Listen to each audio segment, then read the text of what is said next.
হ্যাঁ হ্যাঁ এটা তিসি না তাল তুকমান বুটের ডাল কি বলে?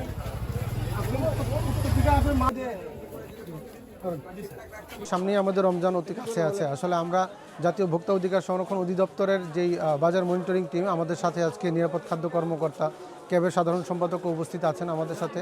তো আমরা আজকে আসলে এই নিত্য প্রয়োজনীয় যে মূল্য, আমাদের যে পণ্যদ্রব্য আছে সেগুলোর আসলে মূল্য পরিস্থিতি নিয়ন্ত্রণের লক্ষ্যে আমরা আজকে আমাদের এই মূলত বাজার অভিযানটা পরিচালনা করেছি। যেমন রমজান উপলক্ষে যে জিনিসগুলোর চাহিদা সবথেকে বেশি, সেই জিনিসগুলোর উপরে আজকে আমাদের ফোকাসটা ছিল। যেমন আমাদের ছোলা, বেসন, মুসুরির ডাল, খেসারির ডাল, এই ধরনের পণ্যগুলো, খেজুর, এই ধরনের পণ্যগুলোতে আমরা আসলে আজকে মূলত আমাদের অভিযানটাকে জোরদার করেছি। এছাড়াও আমরা বিভিন্ন মাংসের দোকান, সবজির বাজারও আমরা অভিযান পরিচালনা করেছি। যেহেতু আমাদের এখনও শীতের কিছুটা সময় বাকি আছে, তো এখন কিন্তু বাজারে শীতকালীন সবজিরও প্রচুর আমদানি আছে, যার কারণে বাজারটা এখনও পর্যন্ত নিয়ন্ত্রণে আছে। তবে আমরা চাই যাতে করে কোনো ব্যবসায়ী যেন কোনো পণ্যের কৃত্রিম সংকট সৃষ্টি করে বাজারকে অস্থিতিশীল না করে, এই মেসেজটা আসলে আমাদের ভোক্তা অধিকারের আমাদের মাননীয় মহাপরিচালক মহোদয় এবং আমাদের বগুড়া জেলার জেলা প্রশাসক মহোদয়েরও বার্তা আছে।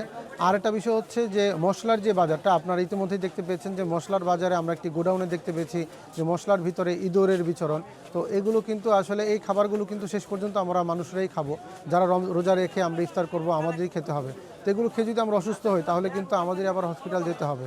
তো আমরা অসুস্থ হতে চাই না। আমরা চাই যাতে করে ব্যবসায়ীরা সুষ্ঠুভাবে বাজার পরিচালনা করেন এবং মানসম্মত নিরাপদ খাবার মানুষের কাছে পৌঁছে দিতে পারেন।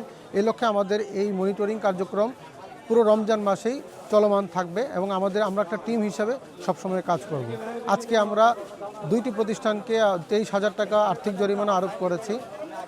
আর আমাদের এই মনিটরিংটি নিয়মিত অব্যাহত থাকবে।